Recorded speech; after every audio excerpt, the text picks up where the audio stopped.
Caso vocês queiram usar esse conhecimento também vou estar à disposição. Aí que eu acho que eu vi uma mão ou alguma coisa aqui. Ah, tá. Começou a gravar. E além disso tudo, uma diva acessível. Como vocês podem ver, como hoje é um negócio online, eu estou mais, né, despojada, tranquila. E nessa foto vocês podem ver que é um dia que eu tomo banho. Mentira, gente, tomei banho hoje também, antes de vir para cá. Fiz uma maquiagem que não aparece, porque a luz estourou. Faz parte. E vamos para o conteúdo, né? Eu sei que toda vez que eu entro num ambiente para poder falar de acessibilidade, a primeira coisa que vem é: mas e os daltônicos? E para quem não está embaixo de uma pedra, já jogou algum ou vários jogos digitais, né? Eu vou falar dos materiais também. Sempre tem aquele filtro de daltonismo que geralmente muda um pouquinho as cores do jogo, ou deixa algo mais destacado, mais fácil de ver. Geralmente é só uma mudança de cor, é tipo um filtro que muda a cor de certos itens no jogo, que sejam mais importantes. E eu acredito que ser acessível visualmente vai muito além disso, como isso aqui. Basicamente, para a pessoa que é daltônica, como eu sei que esse tema é muito, muito, muito, muito, muito debatido, porque parece que é o único que lembram com relação ao menu de recursos de acessibilidade dentro de um jogo. Eu já vou tirar isso da frente. Como vocês podem ver aqui, eu garanto para vocês que todas as mesmas letras que estavam no título do slide estão aqui, que não podem ser vistas, e basicamente é isso que eu quero que vocês entendam como o filtro de daltonismo. Aqui, para a gente que não tem daltonismo, já é desconfortável de olhar pelo contraste, né, pela falta de contraste. Aqui, se a gente fosse, de forma bem básica, né, alterar o conteúdo visível para que seja acessível de forma geral para todos os daltônicos, né? Onde as cores que mais contrastam para eles seria o azul, novamente falando de modo geral, né? E o laranja, entre os vários tons, né? Essas são as duas cores que ficariam mais fáceis de vocês colocarem em contraste para que os daltônicos conseguissem ter uma experiência próxima de uma pessoa sem daltonismo. Aqui seria se eu tivesse feito o título numa empresa AAA, onde até hoje tem essa polêmica da tinta amarela. Eu acredito que alguns de vocês já tenham reparado, né? Onde, ao invés da gente avançar criando novos recursos, a gente joga a tinta amarela para tudo resolvido. E, apesar de eu ter essa opinião, eu cheguei a ver sobre, por exemplo, os playtests, né? Esses jogos de orçamento milionários, bilionários. E, realmente, eles ainda não encontraram alguma outra coisa melhor do que a tinta amarela, porque as pessoas continuavam batendo nos cantos do cenário. E aqui entra a pergunta, né? O que é o APX? Né? Que seria Accessible Player Experience. A gente tornar acessível a experiência do jogador. É uma área do design, né? Onde a gente já tem uma série de regras. As pessoas que forem designers gráficos aqui provavelmente vão entender do que eu estou falando, né? Muita coisa está dentro da própria Gestalt, por aí, que tornam mais agradável e mais fácil, né, de se ver ou de ser notado ou de passar uma mensagem. Nem todo mundo é familiar com esse conceito, até porque a acessibilidade geralmente, no mundo real, do dia a dia, é muito normal as pessoas não saberem nem o que é um piso tátil.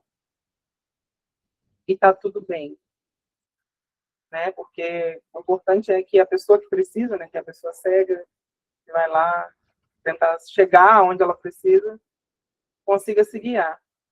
Mas eu acho que seria importante as outras pessoas também saberem, né, para não ficar no caminho. Tanto de gente cega que eu já vi acertando bengala nos outros, porque tinha gente no piso tátil, não está escrito. Bom, e aí a gente entra na questão de como que a gente identifica as barreiras dentro do nosso próprio jogo, sendo que eu, a pessoa média, normal, não tenho uma deficiência, ou se tenho, como eu posso calçar o sapato dessa outra pessoa? E aqui a gente tem os 4 setores, né? Seriam as deficiências motoras, visuais, auditivas e cognitivas. Começar pela motora, né? Dentro da produção do seu jogo, é muito importante que vocês evitem botões repetitivos muito rápidos. Se vocês vão colocar... Porque a gente sabe que todo jogo tem que ter um loop. Eu acredito que isso foi dito na oficina do Gustavo, onde tem um núcleo, né, que se repete os tipos de ações dentro da gameplay. E aqui eu já entro com a questão de que repetir de forma muito rápida, vou até pegar meu controle de exemplo, você tem que apertar várias e várias vezes um botão para poder se soltar de um monstro, se você tem que apertar muitos botões ao mesmo tempo. Para quem procura talvez uma jogabilidade frenética, possa fazer sentido ali, mas coloca essa pessoa para jogar meia hora, uma hora, só dentro desse loop. Começa a doer, começa a machucar, começa a cansar os braços, você perde a vontade de jogar. Segurar botões por muito tempo. Tem muita gente aqui que gosta de jogo de corrida. Levantem as mãozinhas, se possível. Mais ou menos. Em jogos de corrida mais antigos, era muito comum você ter que segurar o botão para acelerar, que é uma coisa que quase não se vê mais hoje. Hoje, os jogos, em sua maioria de corridas, como a gente já sabe que é uma ação comum, você tem a opção de autoacelerar, para você não ter que ficar segurando o botão, dói a sua mão.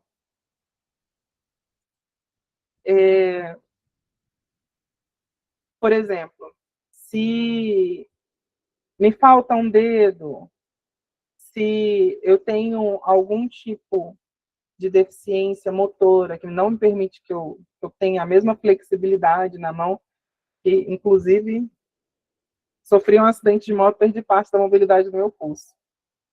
Isso é uma questão.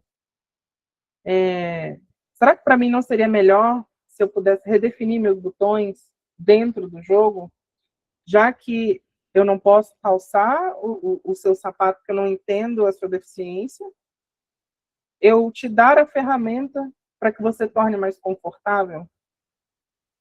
Eu tenho um amigo que ele joga LOL muito melhor do que a maioria das pessoas que eu conheço, e ele tem uma deficiência motora grave, assim. Todos os dedos dele são atrofiados, e ele não consegue andar, né? Ele usa cadeira de rodas e tudo mais. Como que ele fez? Ele literalmente trocou todos os botões do jogo. Tanto do teclado, quanto do mouse, tudo dele é adaptado. Poderia ser melhor? Poderia, se estudassem esse tipo de deficiência para criar novos recursos. Mas poder dar a opção entendeu? Já facilita a vida do jogador. E assim, eu tenho certeza que nesse mundo de consoles, onde todo controle tem o A, o B, o X, o Y, em 37 posições diferentes, quando você joga só o jogo do PlayStation, quer jogar um jogo da Nintendo ou vice-versa, vocês com certeza se confundem nos botões e querem trocar para ontem. Tanto que os jogos mais recentes têm essa opção de você inverter os botões. É justamente para isso.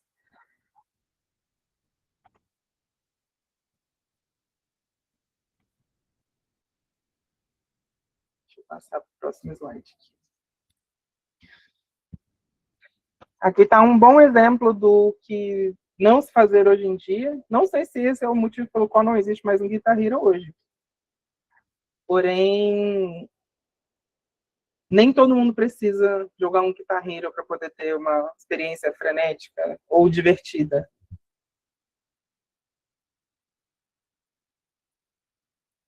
Aqui eu trago um bom exemplo para vocês, que é o Hit of the Necrodancer, onde o jogo inteiro é um jogo de ritmo, porque eu acredito que é o primeiro estilo de jogo que vem na mente quando a gente pensa em botões repetitivos, ação frenética.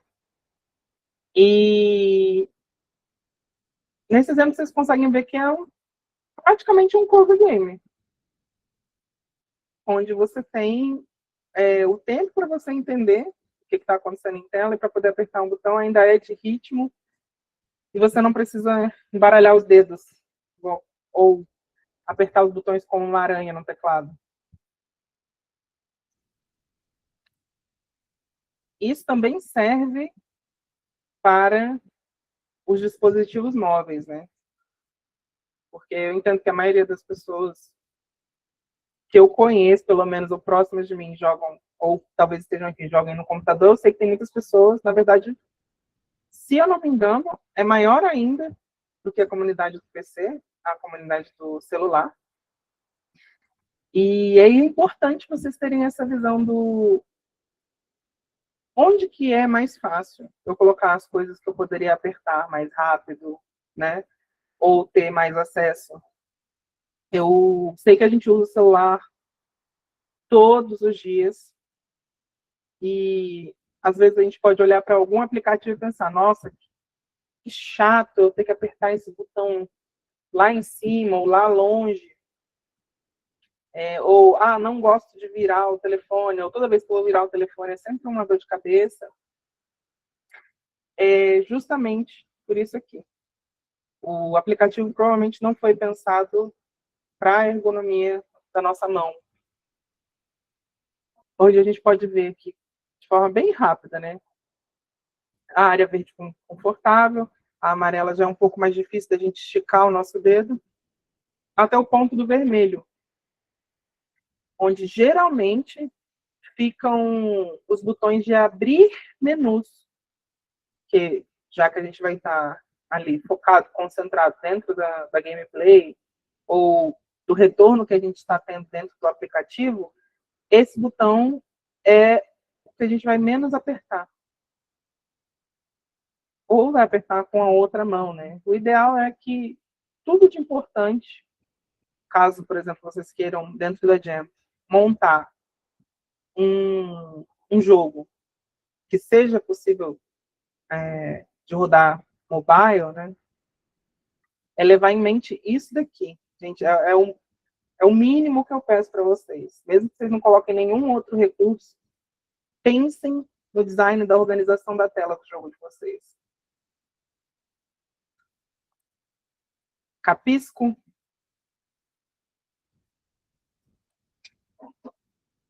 Bom, aqui a gente entra para onde eu diria que é uma das barreiras onde é mais difícil você imaginar como eu resolveria ou solucionaria esse problema, que é a barreira visual. Dentro da barreira visual, eu entendo que ainda hoje não se é possível ter todas as experiências que a gente gostaria para uma pessoa cega, baixa visão, ou talvez até mesmo daltônica, né, que é a que eu falei lá no começo. E aqui eu trago para vocês algumas dicas e eu vou mostrar jogos famosos onde isso não foi aplicado. É sempre importante dentro da gameplay de vocês, quando é possível, eu sei que é trabalhosíssimo você ter mais do que um meio de passar uma informação. Do mesmo jeito que a gente sabe que, por exemplo, vou pegar aqui bem básico, eu acredito que todo mundo entenda, o Mario. Todo mundo está na mesma página, todo mundo sabe quem é o Mario. Quando o Mario pula, ele faz um som característico. Quando ele sofre um ataque, um golpe, ele faz um outro som característico. Isso é o feedback sonoro do que está sendo apresentado em tela para vocês. E é isso que eu quero dizer com garanta sempre mais do que um meio de acessar o que está acontecendo. Um outro feedback muito comum, que eu acho que também deveria ser melhor explorado, mas estão surgindo tecnologias para isso, é vibração. Para quem joga no controle ou no console aí, mesmo se você tivesse de olhos fechados ou sem fone, TV mutada, saberia que alguma coisa aconteceu no jogo porque o controle vibrou. E eu entendo que a gente está em contato com todos esses recursos, né, praticamente diariamente, e que a gente nunca tirou esse momento de pausa para poder pensar o porquê que ele está ali.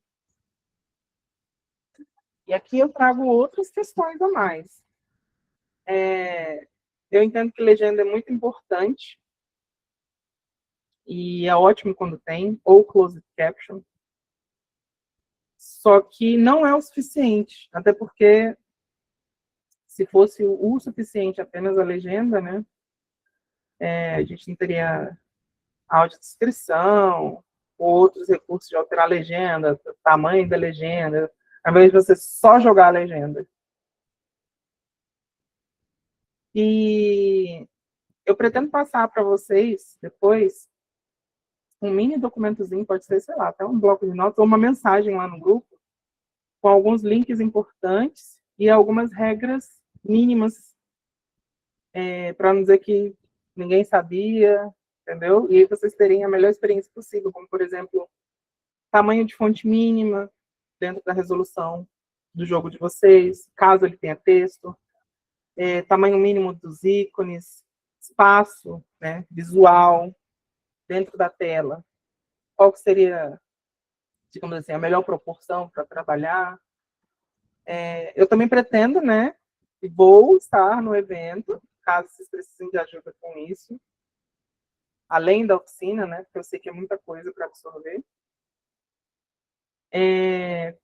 Com relação a contraste, saturação e matiz, né, que é a mudança das cores lá, eu sei que muita gente tem dificuldade de entender isso, principalmente quem não é do visual, né, das artes, do design, e não precisa ser um sofrimento, gente.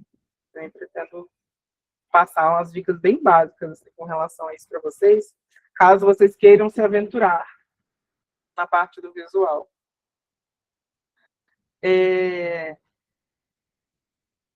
Fonte estilizada. Gente, eu peço de coração, deixem a fonte estilizada só para o título do jogo. Apenas lá. Lá vocês têm total liberdade, carinho e amor que vocês podem depositar. Porque faz parte da identidade do jogo de vocês. Dentro do jogo, literalmente menos é mais. É a única coisa que eu posso dizer para vocês. Tudo bem colocar um detalhe aqui ou outro ali, tem outros recursos a mais, né? Como, por exemplo, As pessoas não exploram muito fontes diferentes para explorar os sentimentos dos personagens.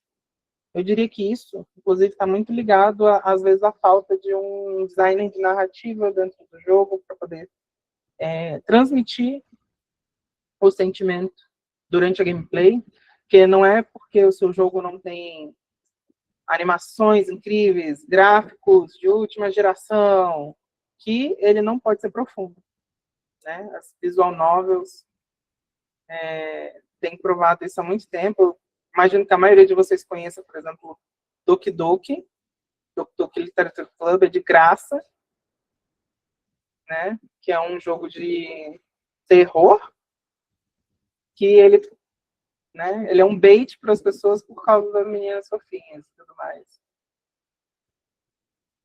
Dentro deles são explorados alguns desses recursos, ou visuais mais simples, ou dentro do texto, que podem transmitir melhor a mensagem do projeto.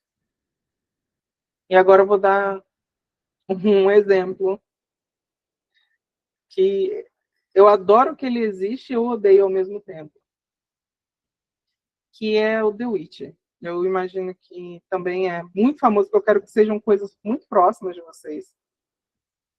E esse, se eu não me engano, é o The Witcher 1 ou 2. E de verdade, gente, se algum de vocês conseguir entender o que está acontecendo dentro desse menu de inventário do jogo, vocês me avisam. Porque quando a gente quebra ele está totalmente poluído, com imagens muito complexas, dentro de ícones muito pequenos. Vocês conseguem ver o meu mousezinho ou não? Deixa eu ver se eu consigo. Consegue? Esse. Obrigada, viu?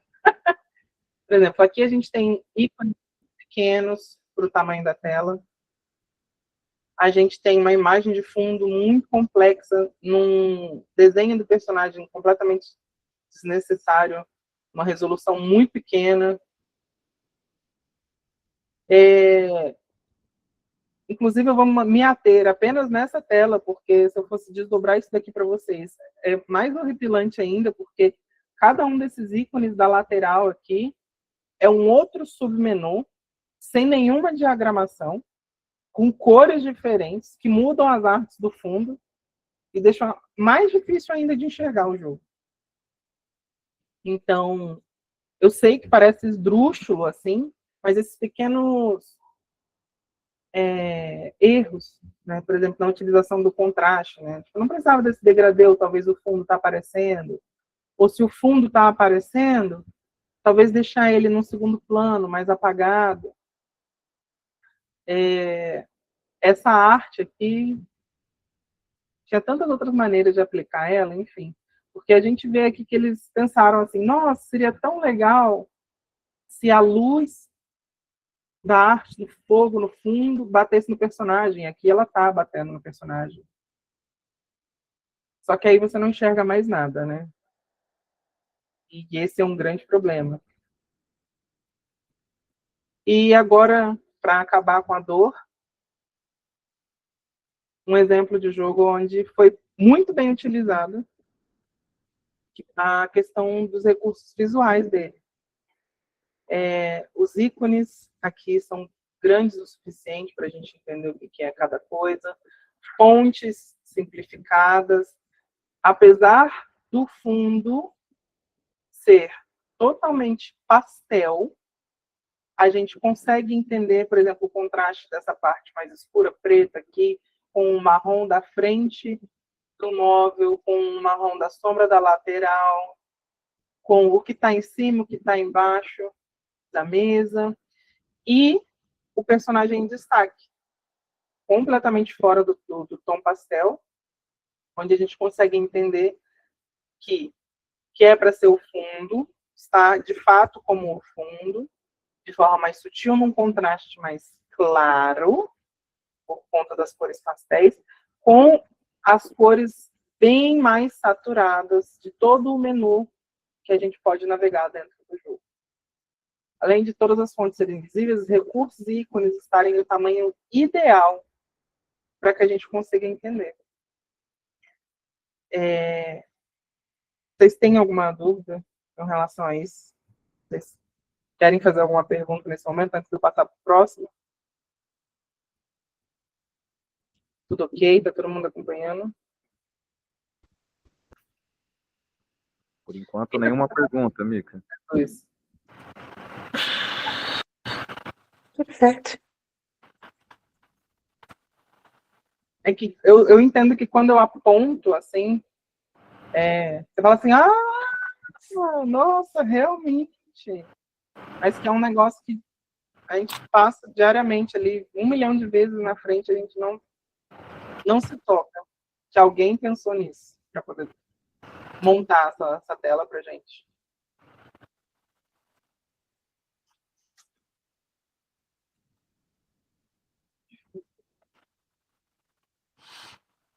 Bom, agora vamos para a área que eu diria que é onde assim, eu mais bati a cabeça, que seria com o suporte às deficiências auditivas, onde a gente tem que parar para pensar que, sim, os efeitos sonoros, a música, a dublagem, os feedbacks sonoros são super importantes dentro da gameplay. Porém, será que visualmente o meu jogo está passando todas as informações que ele deveria? Vou dar um outro exemplo.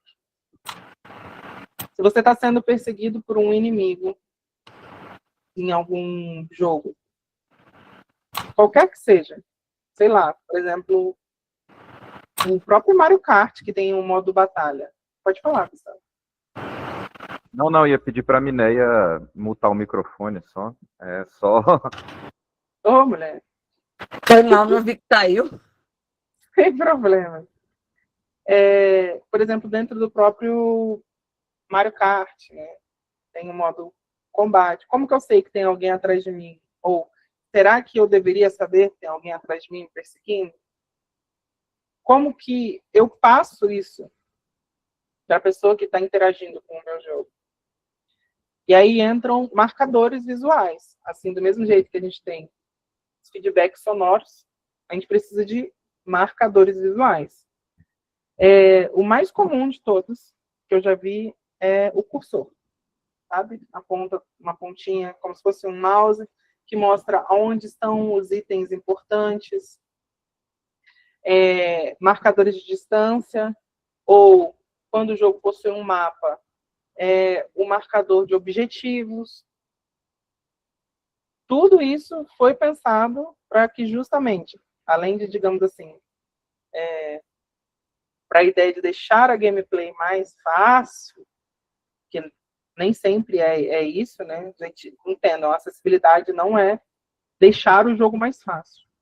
É equilibrar as experiências entre todos os tipos de jogadores, dependente do que eles tenham, de deficiência ou não. Quando em um jogo de luta, por exemplo, os inimigos se acertam, a gente fala, nossa, que mentira. E às vezes é porque faltou algum feedback visual. Você pode até ter escutado o barulho, você sabe que o golpe acertou, mas faltou algum feedback visual. As famosas explosõezinhas, assim, quando um golpe pega, fumaça, tudo que tem a sensação de impacto. Isso é um feedback. Por exemplo, como que eu sei que uma bomba explodiu e pegou alguém? Entendeu? Tem toda uma animação para isso. E tem que lembrar que uma pessoa com deficiência auditiva, ela não necessariamente é 100% surda. Existem as pessoas de baixa audição, elas ainda ouvem alguma coisa, ou algum tipo de timbre, ou nem que seja o famoso mumbling, né, reclamando um grave.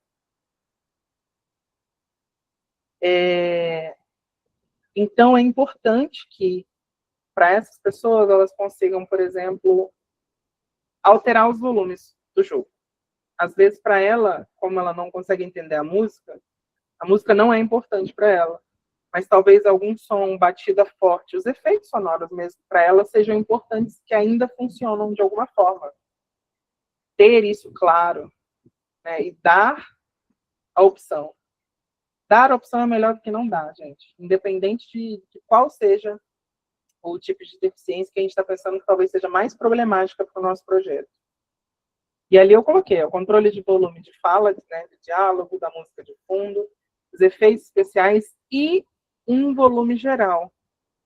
Que a gente sabe que hoje em dia, às vezes, a pessoa está ali dentro do jogo, mas ela está vendo alguma coisa no celular, ela está conversando com alguém, ou ela precisa resolver alguma outra coisa. Até prestar atenção se o seu iFood chegou durante o jogo. Ou seja, esses recursos, eles sempre apoiam todas as pessoas, independente da deficiência. Mas são vitais, importantes para a pessoa deficiente. E aqui eu volto para o Rift of the Necrodancer dentro da gameplay, onde é um jogo que eu diria que ele é um jogo de ritmo, de música, que você, sem ouvir a música, você conseguiria entender o que está acontecendo e a hora que você tem que apertar. Por quê? Eles deram um feedback visual do compasso do jogo. Ele está sendo marcado a todo tempo, não só pela música, mas pelo movimento dos personagens. Dentro do tutorial, aí a gente entra na importância do tutorial também, ele te explica o tempo de cada tipo de inimigo. Então, vocês pensem, né? Por que uma pessoa surda iria querer jogar um jogo de ritmo? Porque ela pode querer jogar o que ela quiser, gente. E do mesmo jeito que algumas pessoas procuram botões frenéticos, combates intensos, às vezes ela quer só apertar botão. Eu sei que, para quem joga muito daí, com certeza já aconteceu. Ter a vontade de apenas apertar botões e ver algo passando na tela.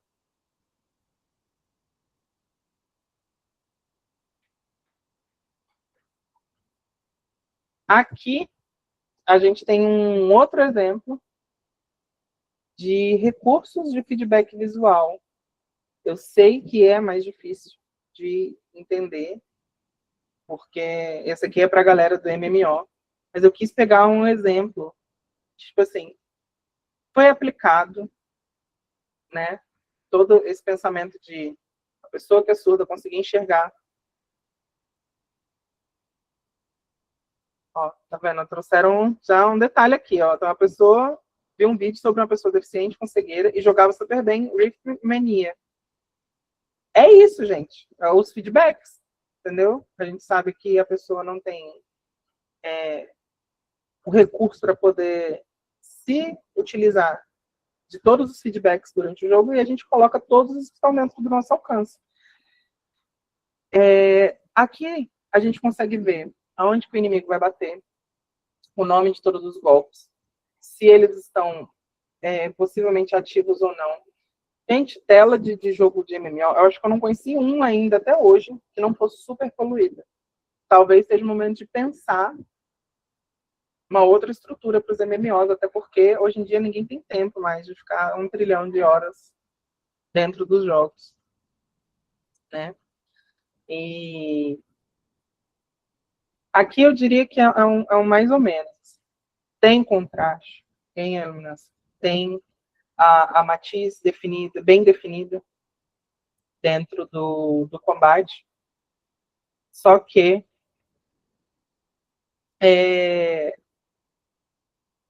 dentro da velocidade da gameplay, talvez não dê tempo de captar todas as informações. Sim, você apontou uma coisa ali. Sim, Final Fantasy, ele pensa muito, muito, muito em acessibilidade. Tem um outro recurso que não está aqui, que eu gostaria de dar como exemplo também, que eu ainda não vi outro jogo que utilize ele, que são as barras sonoras visuais na tela toda. Talvez tenha. Antes de pegar a pedra do chão e tacar, sei lá, The Last of Us, todo mundo... Ah, mas e o The Last of Us? Gente, quarta, tá?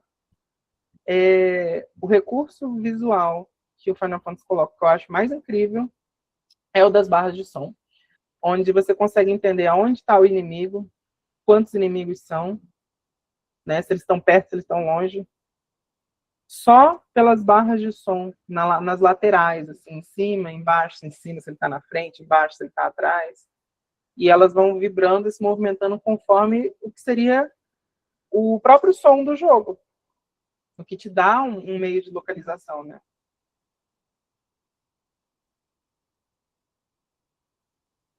E agora vamos para a polêmica, assim. A não ser que alguém tenha alguma pergunta sobre os feedbacks visuais com relação à deficiência auditiva.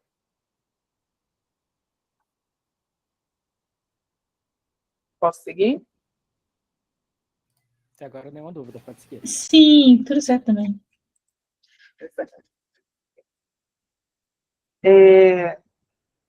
Quando a gente fala sobre qualquer tipo de deficiência cognitiva, eu sei que é muito problemático, porque as pessoas... a gente vive num mundo muito competitivo. E as pessoas acreditam que até o seu joguinho cozy, ele tem que ser competitivo de alguma maneira, assim, sabe? Ai, mais pontos. Eu vou dar um exemplo aqui, o Stardew Valley, que eu sei que é um bem comum, que tem para celular, para PC, para todo lugar. Eu já vi gente medindo o dinheiro da fazenda uns com os outros. Assim, tipo, olha, eu sou muito mais rico, muito mais longe do que você. Sempre vai ter um motivo para competir.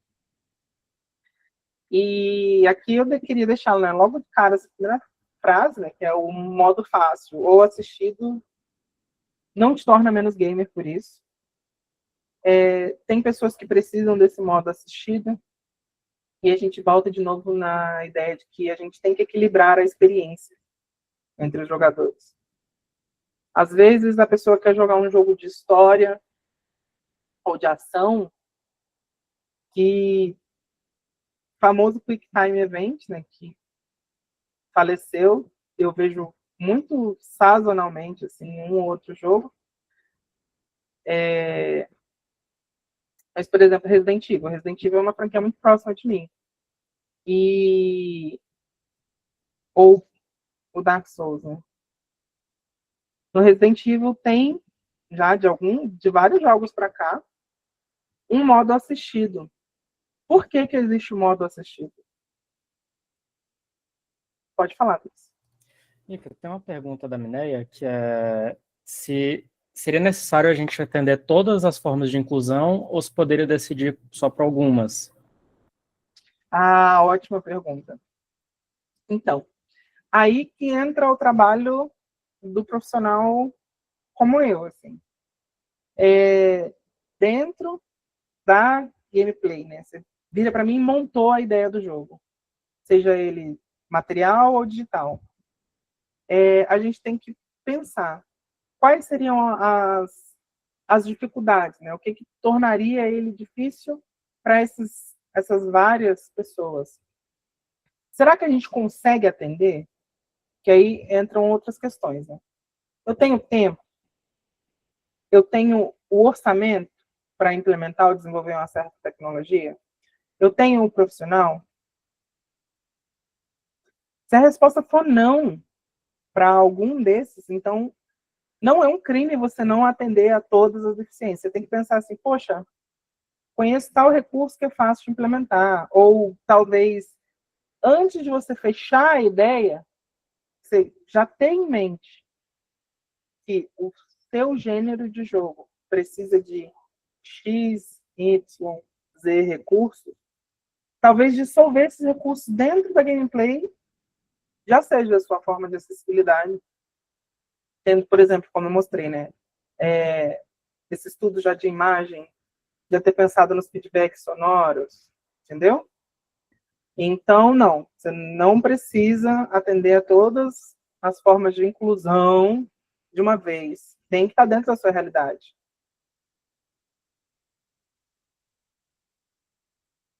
Se dá para aliar o compromisso, com certeza. Eu já fiz, assim, o meu trabalho, né, dentro de vários editais.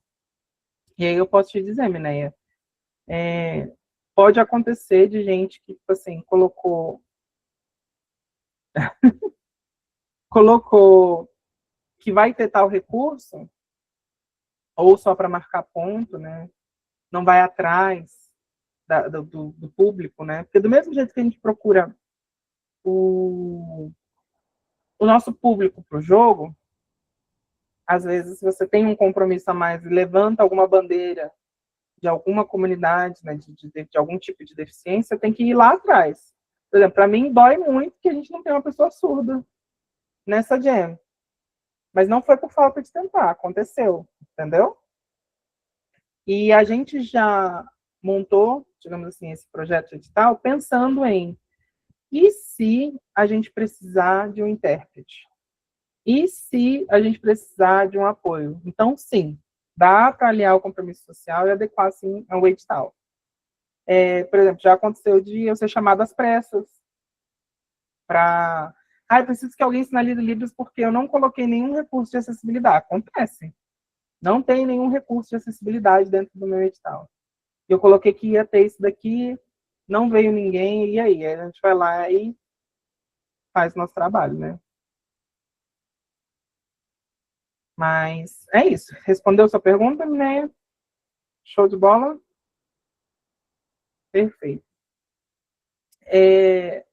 Voltando aqui, né, para os recursos de apoio a deficiências cognitivas. É praticamente impossível você encontrar um jogo hoje que não tenha salvamento automático. E aí já fica uma dica já para os programadores, se tiver, ou programadoras que estiverem aqui, gente, usem versionamento no projeto de vocês.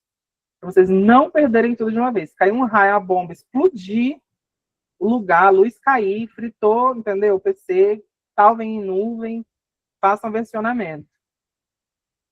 Porque o autosave do jogo é basicamente você ter ali o versionamento dentro do jogo.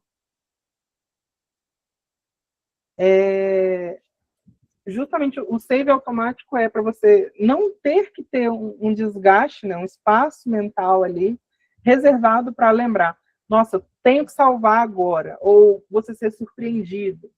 Que assim, os jogos antigos era muito normal. Você acabou de salvar, sei lá, encontrou algum checkpoint, um lugar para você salvar o jogo. E aí você faz um pedaço enorme do jogo, sei lá, 1 hora e meia de jogo. Esbarra num boss, morre, perde tudo que você fez. Gente, isso é muito frustrante.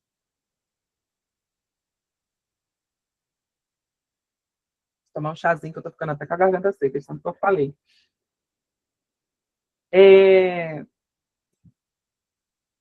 E eu quero que no final dessa oficina, assim, vocês tenham um senso crítico de, por exemplo, vou entrar no próximo tópico, né? Informações importantes precisam estar em destaque. Tem gente que acha que a informação importante do jogo é tudo. Aí tudo fica em destaque, nada está em destaque. Sabe, você tem 37 milhões de objetivos na tela, recursos, tudo ao mesmo tempo. E não dá a opção da pessoa poder escolher o que ela quer ver ali agora. Ou testar ali o que ela quer ou não ver.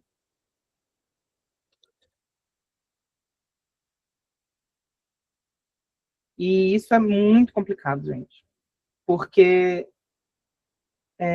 Um dos recursos que eu tenho visto também, não estou falando que vocês são obrigados a implementar isso dentro do jogo, é a interface que ela some ou parcialmente ou totalmente quando você está em um momento mais tranquilo do jogo, porque a gente sabe que todo jogo tem aquele pico de ação, onde precisa de mais inputs, mais atenção, mais foco, onde a gente está totalmente imerso dentro da ideia do círculo mágico do mundo do jogo, e tem aqueles momentos onde ou você só está caminhando, ou ouvindo a música, assistindo a alguma cena, onde não é necessário. Eu espero que ninguém aqui queira ver a barra de HP do seu personagem no meio de uma cutscene, né? Quebra totalmente a imersão. É como se a gente estivesse assistindo um filme de super-herói e a gente está vendo a vida do super-herói apanhando em cena. Pois é, quem assistiu aí, pegou a referência do Círculo Mágico.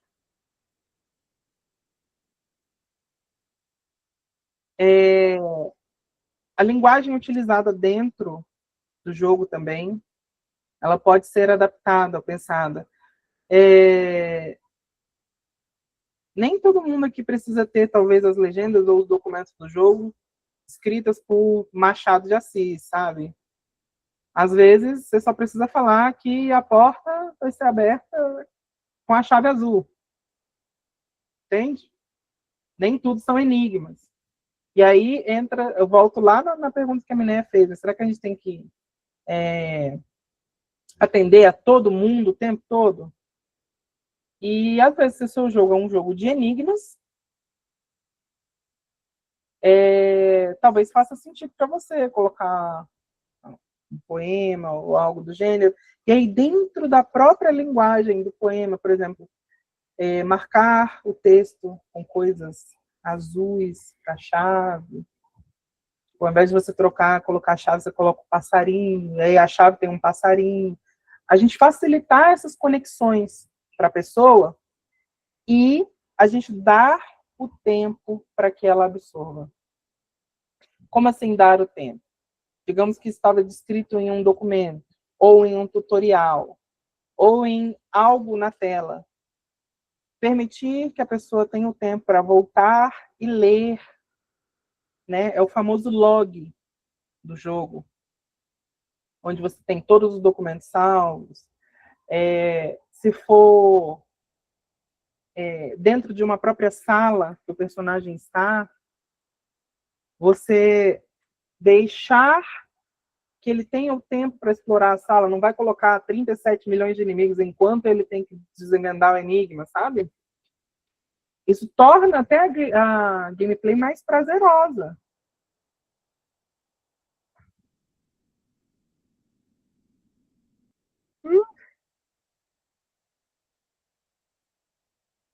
Então, vou passar para o próximo. A não ser que tem alguém quer falar alguma coisa?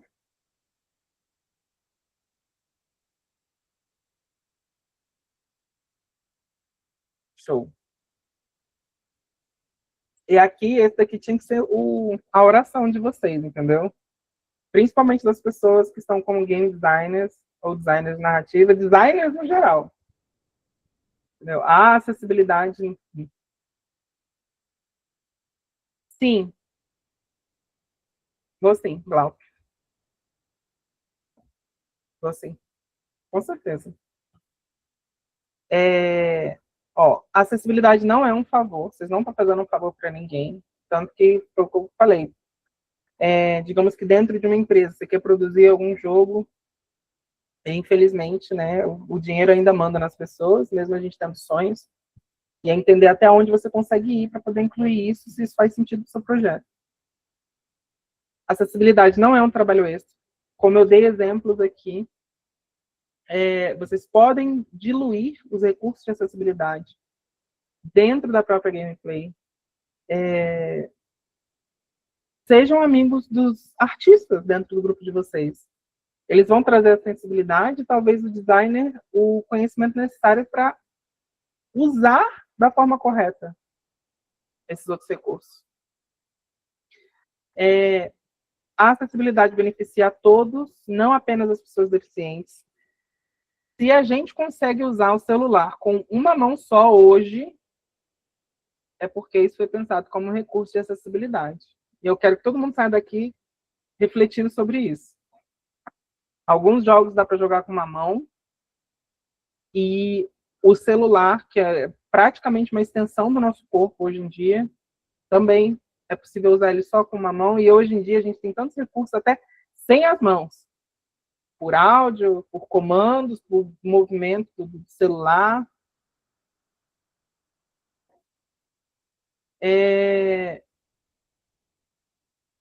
Esse daqui é quase uma ameaça para vocês. Se vocês precisarem de um bom motivo, lembrem-se, ser deficiente é a única minoria que vocês podem entrar em qualquer momento da vida de vocês. Escorregou, caiu ali, bateu a cabeça, já era. Entendeu? Tomou banho, caiu a luz, por aí vai. Não é para que seja um terror, mas é para que vocês entendam que isso pode e vai beneficiar vocês, independente de quem vocês sejam. Eu sei que eu mostrei alguns recursos aqui, né? Complexos, de empresas gigantes e tudo mais. Não precisa reinventar a roda. Eu acredito que trocar a cor de uma fonte todo mundo aqui consegue, né? Como eu dei o exemplo lá da chave. E eu entendo que até pode parecer meio esquisito, assim, né? Tal, a cor, não sei o quê, mas e os daltônicos? E aí a gente entra nesse loop de a gente não pode atender todo mundo, a gente tem como facilitar com soluções simples a interação das pessoas com o nosso jogo.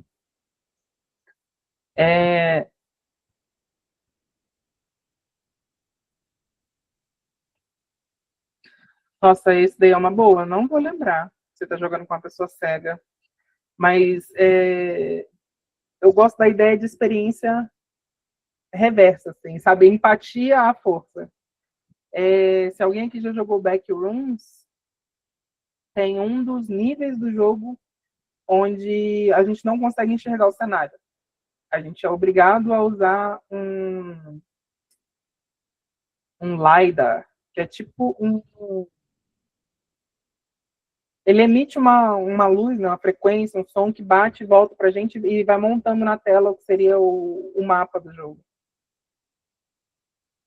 E aí é assim, a gente tendo a experiência do que seria uma pessoa cega andando por aí. E sim, nesse jogo você é perseguido por criaturas sem enxergar o mapa diretamente. É obrigado a tatear ele com essa ferramenta. E esse último aqui, gente, ó, eu sei que essa Game Jam é colaborativa, mas, por exemplo, se fosse uma Game Jam valendo prêmios, acessibilidade conta a pontuação, e uma das maneiras mais fáceis da gente avaliar é quantos comandos eu tenho que dar para chegar no menu de acessibilidade do jogo. Sabe? Se é só apertar o Start, já está lá. Eu preciso apertar Start, entrar em opções de acessibilidade, entendeu? Se está tudo conexo, que às vezes tem recursos de acessibilidade que ficam espalhados assim, pelo jogo inteiro. E, infelizmente, é a coisa mais comum que existe. Tá? 37 milhões, a gente não conseguiu usar tudo. Às vezes, a pessoa precisa desse recurso, ela não acha, e acha que não tem.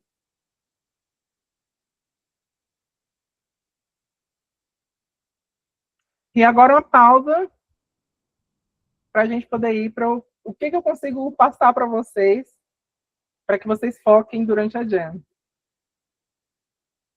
Porque eu sei que eu falei muita coisa, e que isso é só tipo a base, assim, mas agora eu vou dar um desenrolar para vocês pensarem durante a Jam, né, gente? 48 horas. Parece muito tempo, mas na verdade é muito pouco. E vocês vão precisar, a qualquer momento, parar para poder, por exemplo, podar o projeto. É a coisa mais comum que existe. Não se sintam mal por isso. Às vezes isso não é o motivo de que Talvez seu jogo seja ruim, mas talvez, na verdade, seja o contrário. Que ele é muito bom e que ele precisa de mais tempo para maturar.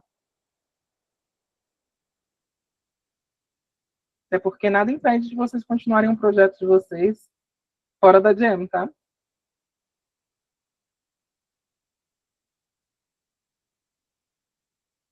Bom, vamos lá. Eu coloquei aqui como um recurso auditivo, né? A questão da vibração é um switch, gente. O jogo de vocês provavelmente não vai ter mais do que 5 minutos. Eu acredito que dá para vocês encontrarem soluções para isso.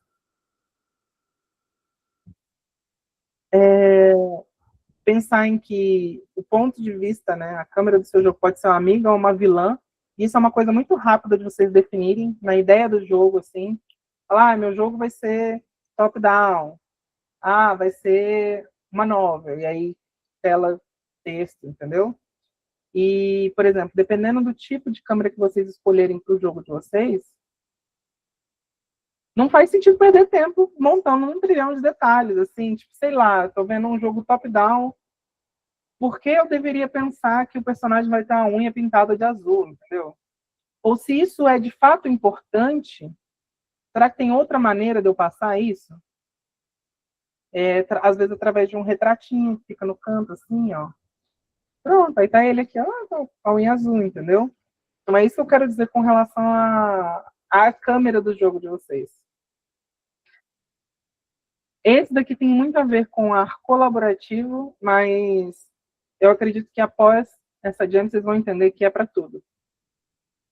Testar o jogo com um colega.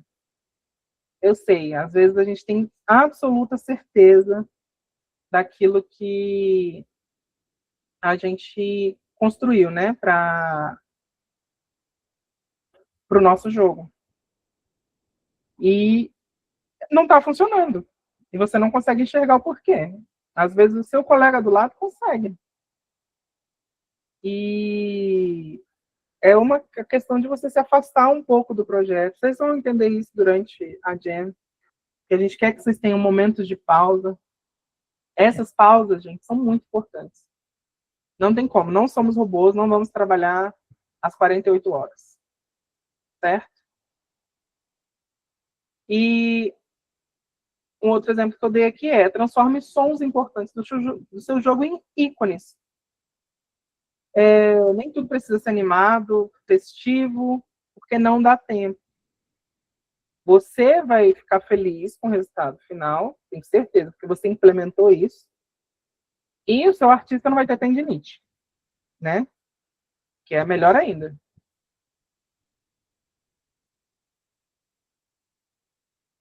No tipo de apoio cognitivo. Pense no qual é o mínimo de ações possível para que seu jogador atinja o objetivo. Exemplo prático. Para ele atravessar a sala. Quais são os comandos? No meio dessa sala tem algo interagível. Quais são os comandos? Tem um minigame, por exemplo, para poder abrir a porta? Será que esse minigame é necessário? Tem um minigame para encontrar alguma outra coisa? Sabe? Estejam conscientes disso, sabe?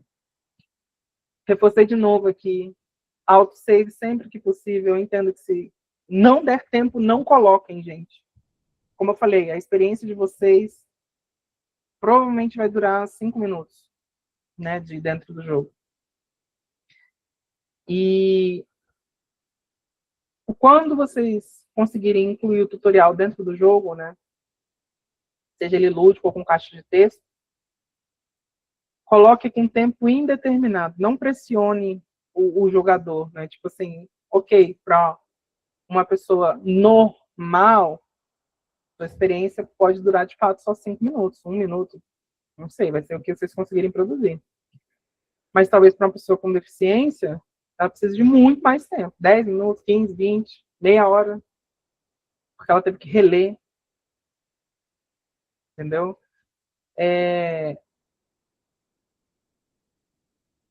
a questão do menos é mais. Tentem colocar sempre o essencial. Dentro do grupo de vocês, pensem. Será que eu preciso ver a força do boneco? É importante para o jogo? Tanto de vida que o inimigo tem? A gente vai conseguir colocar isso? Isso são coisas que, em pequenos espaços assim, de reuniões entre vocês, de 15 minutos, menos, vocês conseguem definir. Game designers, essa é para vocês. Vocês. A ideia de vocês é legal. Só que com o apoio dos amigos de vocês é melhor. Todo mundo tem algo para agregar. Show?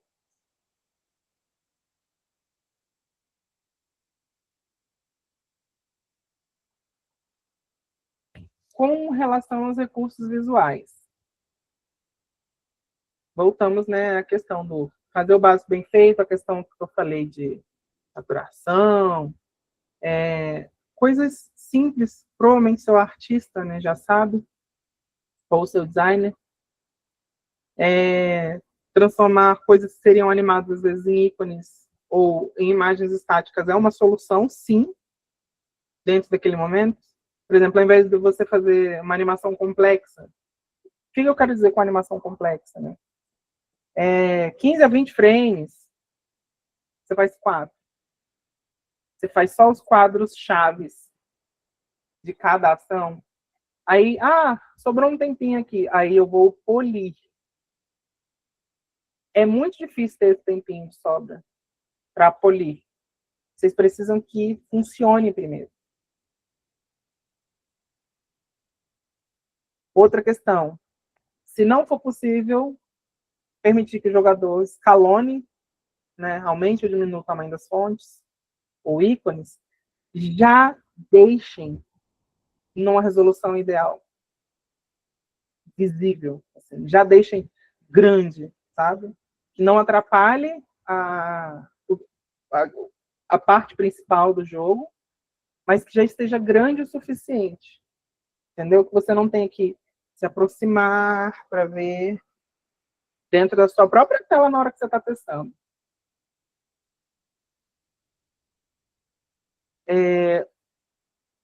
Usem os músicos e os produtores musicais, né, de vocês, porque eles fazem parte da arte. Música também é arte.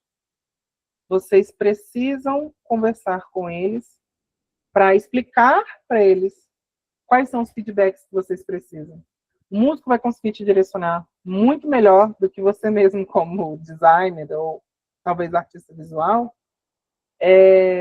do que ele pode ou não fazer, do que seria fácil ou difícil para ele, quanto tempo isso precisa, e talvez até gerar ideias melhores. Assim, já fiz algum som, já tenho alguma coisa, e às vezes ocorrer no caminho contrário.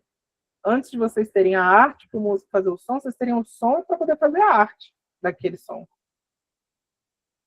Então, se permitam essa troca durante a jam. Aqui no último procurem opções gratuitas na Asset Store de vocês. Eu não digo vocês fazerem um jogo inteiro já com assets gratuitos, até porque a gente tem a ideia de que gente faz jogo, tem que ser gente fazendo, né? No caso, vocês. Mas, por exemplo, eu entendo que existem muitos recursos de acessibilidade que já estão prontos. Você literalmente digita o nome do recurso de acessibilidade dentro da sua loja, da sua engine, e ele já está lá. Não é um crime vocês pegarem isso. Entendeu? Não é um perigo mortal. Vocês não precisam fazer isso do zero, porque, como eu falei, desenvolver recursos de acessibilidade inovadores é caro em dinheiro e em tempo. Sabe? A gente volta lá para o não precisa reinventar a roda. Vocês podem aplicar isso, testar como ficou.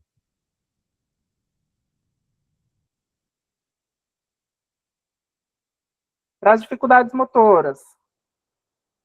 E aí eu volto pro pensem em como jogar apenas com uma mão. Será que daria para jogar só com uma mão? O jogo de vocês? E se não dá para jogar só com uma mão agora? Tem como eu deixar ou um outro modelo de controle, né, no teclado ou no próprio joystick, que me permita jogar com uma mão só? Talvez virar o controle de lado, não sei. Para apertar os botões assim e só usar uma alavanca? Será que faz sentido? E aí é uma das coisas que eu gostaria que vocês avaliassem durante o desenvolvimento do jogo de vocês.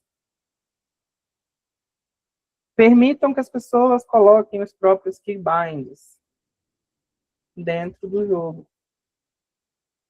Isso daí, assim, é essencial. É uma coisa também, é um recurso que o próprio programador já vai ter que fazer para colocar as keys do seu jogo. Se ele não souber ou não conseguir como fazer, tudo bem. Mas se é possível, façam. Entendeu? Deixar livre para a pessoa trocar. Ter mais de um tipo de input ali, como coloquei como teclado, joystick, também é uma boa. Talvez você não conseguiu colocar para que aconteçam os rebinds, né? Colocar outros botões. Mas aí ele já deixou configurado um para o teclado, um para o controle. Show! Isso já é acessibilidade.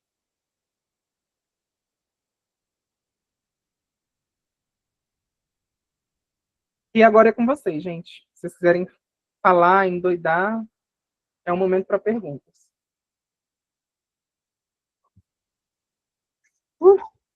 Chega, eu tô sem ar aqui. Pedir que, por favor, façam perguntas. Eu não acho que eu tenho a didática tão perfeita assim.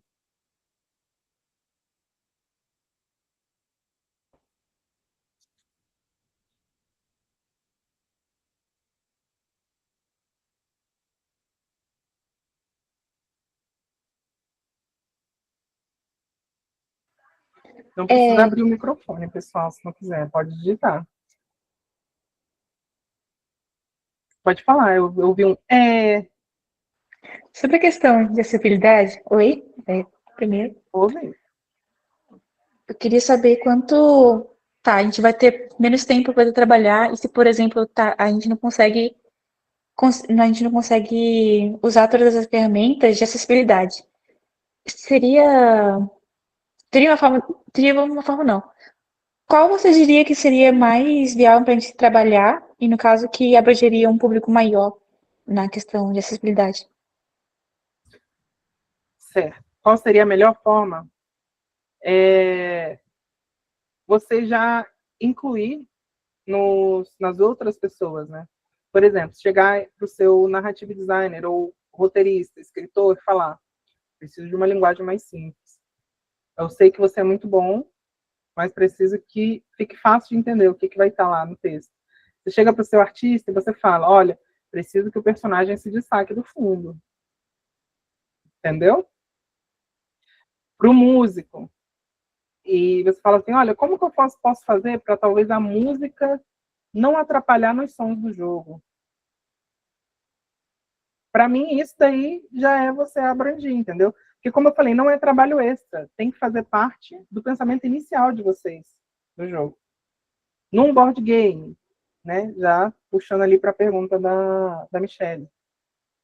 No board game, a gente certamente vai ter recursos visuais, né?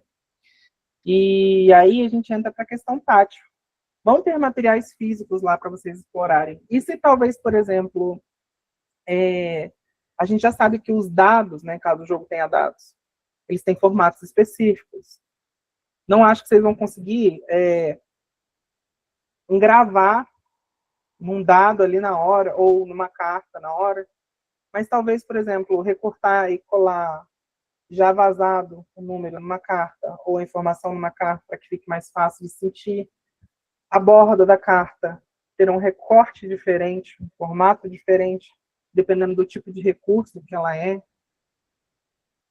Com relação às cores dentro do tabuleiro, a gente já pensar, opa, a gente tem coisas que a gente quer que fiquem em destaque, do mesmo jeito que você pensaria para uma tela de um jogo, por exemplo.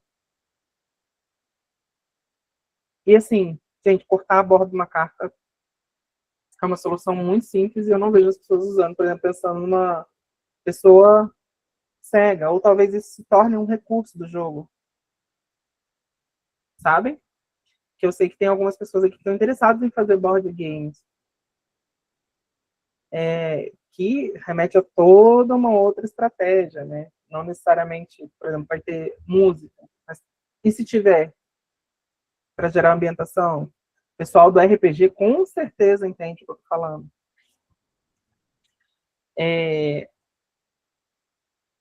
Por aí vai. Deixa eu ver aqui outra pergunta.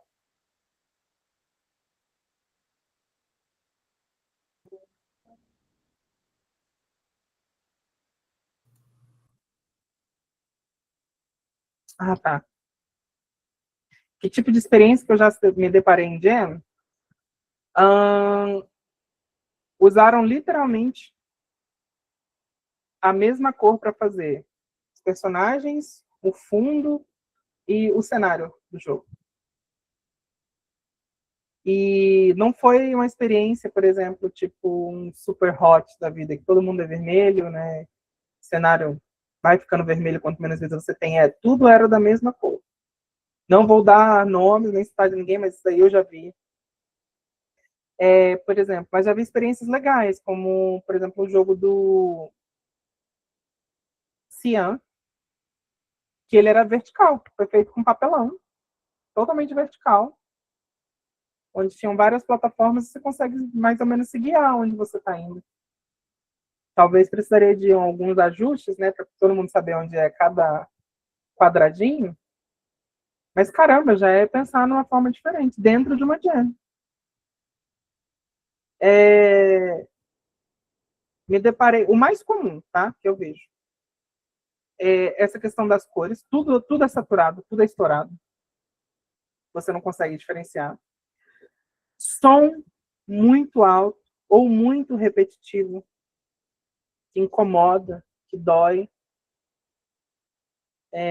Eu sou uma pessoa com muita sensibilidade, né, a luz e a som. Então, aconteceu de eu abrir o jogo assim, eu falar, meu Deus, socorro, tem que tirar, eu preciso avaliar. Não, tem que avaliar, tá. Aí, cadê o botão de abaixar o som? Ah, não colocamos. A nota de acessibilidade é... Entendeu?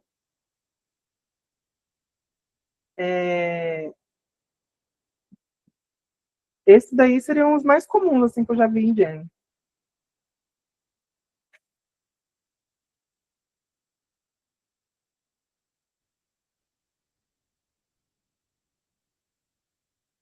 Tá.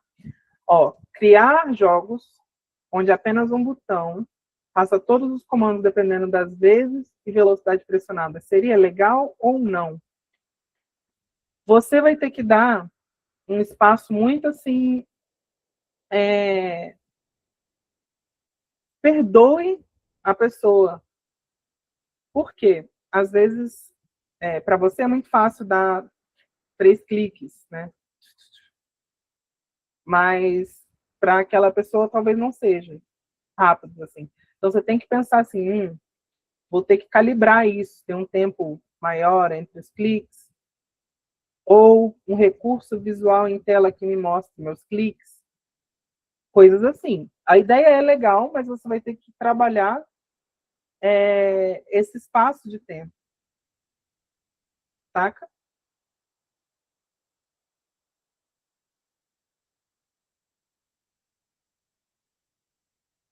De que forma acredito que podemos fazer jogos digitais mais acessíveis para adultos com autismo? Então, tem que rolar a pesquisa antes. Algumas já estão prontas por aí, né?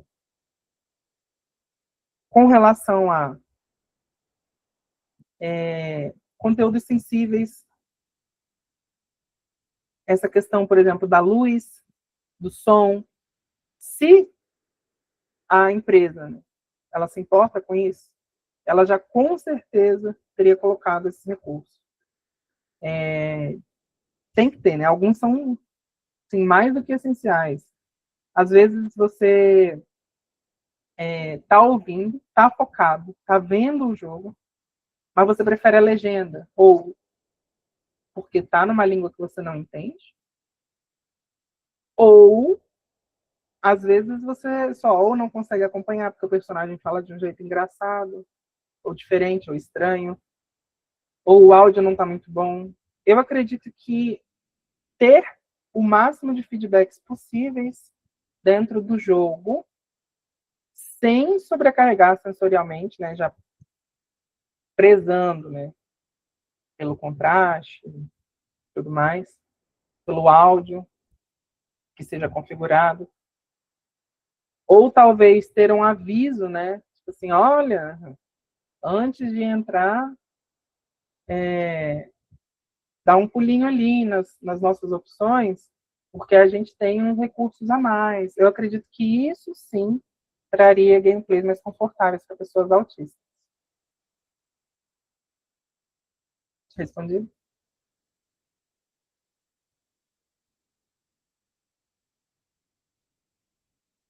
Mais alguma pergunta, gente?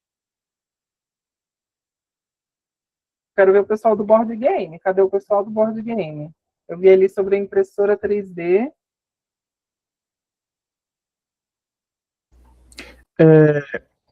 Acaba que todos os tipos de acessibilidade que a gente pode trazer são importantes, mas por causa do tempo a gente não vai conseguir, isso é claro. Então, tipo assim, qual você diria que é o mais importante? Claro que todos são importantes, mas qual que faria a maior diferença se a gente conseguir colocar a primeiro momento dado o nosso tempo? Que faria essa maior diferença ali, né? Eu diria que o visual colado com o auditivo, né? O nosso famoso audiovisual. Porque, querendo ou não, visual e auditivo seriam os seus cartões de visita, assim, do jogo, sabe? É o que você já tem ali para mostrar e para interagir. Então, se você não pensa já lá desde o início nesses dois, eu diria que esses dois são os mais importantes. Porque os outros eu entendo que são um pouco mais complexos de colocar, né? Nem todo mundo precisa ser o Master Blaster criativo. Mas esses dois, para mim, são os mais importantes. É por isso que eu foquei tanto neles. E logo de cara eu tirei o daltonismo da frente, que todo mundo só coloca porque já é um recurso praticamente pré-pronto, sabe? Entendi, muito obrigado. Nada. Mais alguém, pessoal?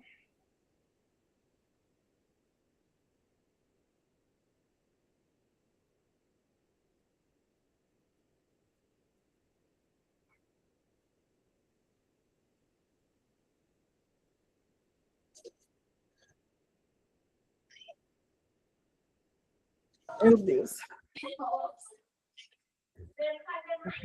Chega, eu tô com a garganta seca, gente. Gente, se quiser fazer mais perguntas, a gente ainda tem tempo.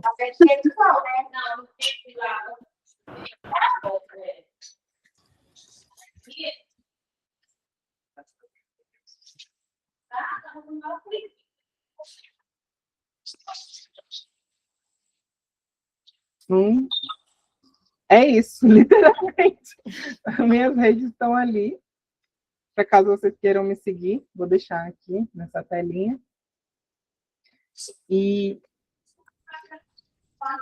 gente, pensem com carinho em tudo que eu falei hoje para vocês, porque é importante não só para a Jam, tá? Mas para a vida, assim, no geral. Entender esses recursos aqui, às vezes, talvez possa até tornar um dia de vocês mais leves. Eu sei que vocês vão ser assombrados depois de tudo que eu mostrei aqui hoje, quando vocês forem pegar um celular e abrir qualquer aplicativo que seja, eu não digo nem um jogo. Vai sair na sexta-feira. Ixi, Guilherme.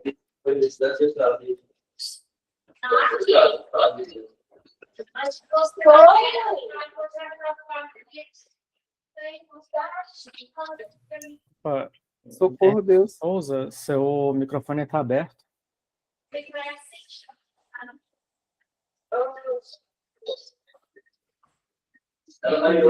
Quebrando pau ali no fundo.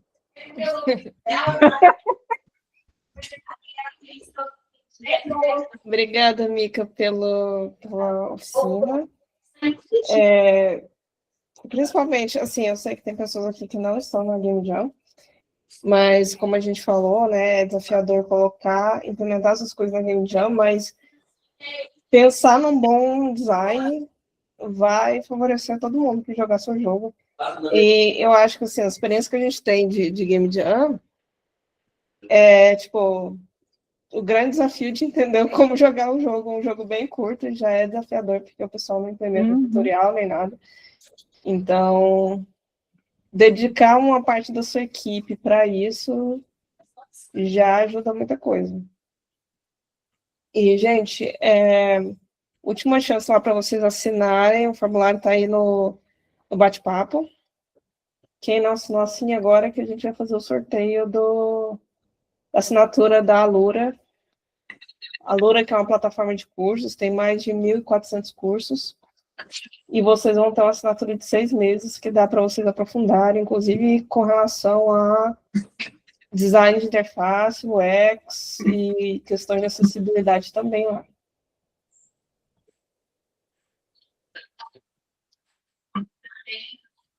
Todos assinaram? Última chance. Pois é, todo mundo que já assinou aí, já dá um joinha, dá um ok. Tinha 58 pessoas e tem 50. Agora tem 52 assinaturas. Vamos lá, gente. Não perde essa chance de ganhar aí a assinatura da Alura. Ganhar um certificado também. Aí, 54. Acho que estão indo bem. Nem 2 vezes para garantir, é sobre isso. Então, beleza, gente. É 55. Não, tá bom. Quem tiver assinando aí 2 vezes pode parar. Se tiver alguém assinando aí 2 vezes, já chega. Eu vou fechar essas assinaturas e fazer o sorteio, gente. Então, quem não tiver feito. Então, vamos ver se dá certo aqui. Então, beleza.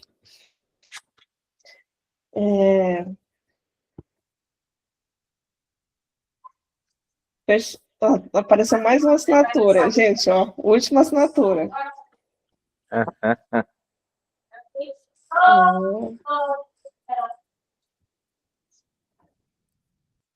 Essa não assinou.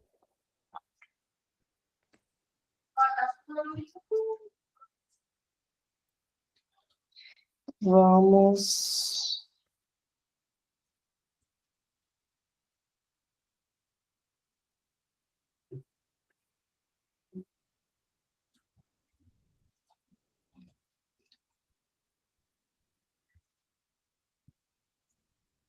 Deixa eu fazer aqui no site sorteador pelos nomes. Vocês estão vendo aí, né? É só uma assinatura, gente. Vamos ter Pelo fé. amor de Deus, né? Vou fazer agora, ó. Tum, tum, tum, tum. Michele Aparecida. Ou seria Michele Santos? Meu Deus, Michele tá aí? tô aqui. Uhul! Gente, como assim? 6 Não tava meses. esperando. Parabéns, Alura. Lenda! Gente, chocada. Gente, foi uma assinatura, ainda faltam 2, que são amanhã e depois. Quem pegou ingresso, agora não tem mais ingresso para as oficinas de amanhã e depois. Quem pegou, participe, além dos conteúdos incríveis, vocês vão concorrer a uma assinatura também. Então é isso, Michele. Eu falo com você no privado para te passar os dados. Tá bom. E obrigada, gente, por ter participado. Esse é um projeto que, além de ter o apoio da Alura, foi feito com recursos da Lei Goiáses, que é a nossa lei de incentivo estadual, com patrocínio da Equatorial, com apoio da Gamescom Latam, que também está oferecendo ingressos para os participantes, e uma porrada de gente aí fazendo acontecer, Secretaria de Ciência e Tecnologia dando um super apoio, e os produtores, Mica, na oficina, e também sendo uma das assistentes de produção, que vai estar lá com vocês na Jam, auxiliar vocês tanto com